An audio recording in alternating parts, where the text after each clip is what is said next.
और वहीं बड़ी खबर है, भारत पर टैरिफ को लेकर ट्रंप ने नई चेतावनी दे दी है। रूस से तेल खरीद पर ट्रंप की नई चेतावनी सामने आई है। अगर तेल खरीद जारी रखेंगे तो टैरिफ बढ़ा सकते हैं। वो जानते थे कि मैं खुश नहीं था। नई दिल्ली मुझे खुश करना चाहती थी, ट्रंप ने कहा। ट्रंप ने हालांकि प्रधानमंत्री मोदी की तारीफ की है। प्रधानमंत्री मोदी अच्छे इंसान है, ये ट्रंप ने जरूर कहा। वेनेजुएला की अंतरिम राष्ट्रपति को भी दरअसल ट्रंप ने धमकी दे दी है। ट्रंप ने डेल्सी रोड्रिग्स को धमकाया है, मादुरो से भी बुरा हाल करेंगे, अमेरिकी नीतियों को मानना ही पड़ेगा। क्योंकि ट्रंप प्रशासन ने साफ साफ कह दिया है कि जब तक हालात वेनेजुएला में सामान्य नहीं होते हैं तब तक वहां की जिम्मेदारी अमेरिका की है।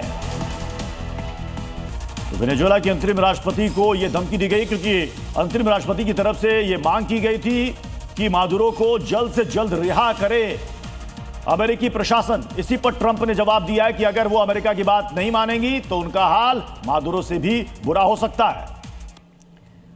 तो सीधे ट्रंप ने यह कह दिया है कि अमेरिका की अगर नहीं सुनी तो मादुरो से भी बुरा हाल कर दिया जाएगा। जिसे अमेरिका सही मानता है वही करना पड़ेगा।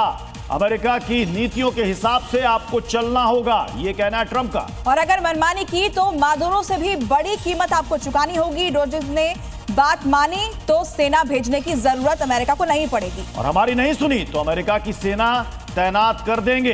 यानी कि एक बार फिर से बड़ी धमकी कि जैसा मादुरो का हाल हुआ है वैसे ही जो वहां पर अंतिम राष्ट्रपति हैं उनका भी हाल किया जाएगा।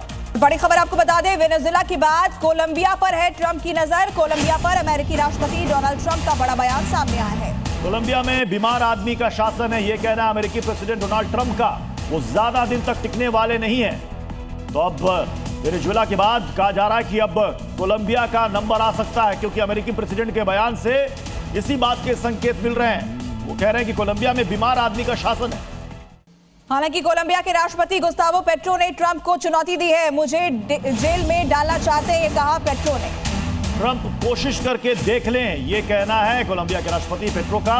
जनता सड़कों पर आ जाएगी। यानी कि वो कह रहे हैं कि अगर ऐसा करने की अमेरिका ने सोची भी तो फिर कोलंबिया की जनता सड़कों पर निकलकर डटकर मुकाबला करेगी। ट्रंप के नए टारगेट क्या क्या है वो भी आपको जल्दी से बताते हैं। देखिए, कोलंबिया के लिए ट्रंप ने बयान दे दिया है और राष्ट्रपति गुस्तावो पेट्रो को उन्होंने चुनौती दे दी है। क्यूबा में राष्ट्रपति मिगुएल डियाज कैनेल, इनको भी सीधे सीधे संकेत दे दिया गया, मैसेज दे दिया गया। साथ ही साथ ईरान की बात कर लेते हैं। Supreme leader Ayatollah Ali Khamenei भी अगले टारगेट हो सकते हैं। अगर क्यूबा पर भी डोनाल्ड ट्रंप का बड़ा बयान सामने आया है। क्यूबा पतन की कगार पर है। ट्रंप ने कहा क्यूबा के पास आय नहीं है, वेनेजुएला आती थी क्यूबा की आय। ट्रंप की तरफ से क्यूबा को लेकर यह बयान दिया गया है। ट्रंप के नए टारगेट क्या क्या है वो भी आपको जल्दी से बताते हैं। देखिए, कोलंबिया के लिए ट्रंप ने बयान दे दिया है और राष्ट्रपति गुस्तावो पेट्रो को उन्होंने चुनौती दे दी है।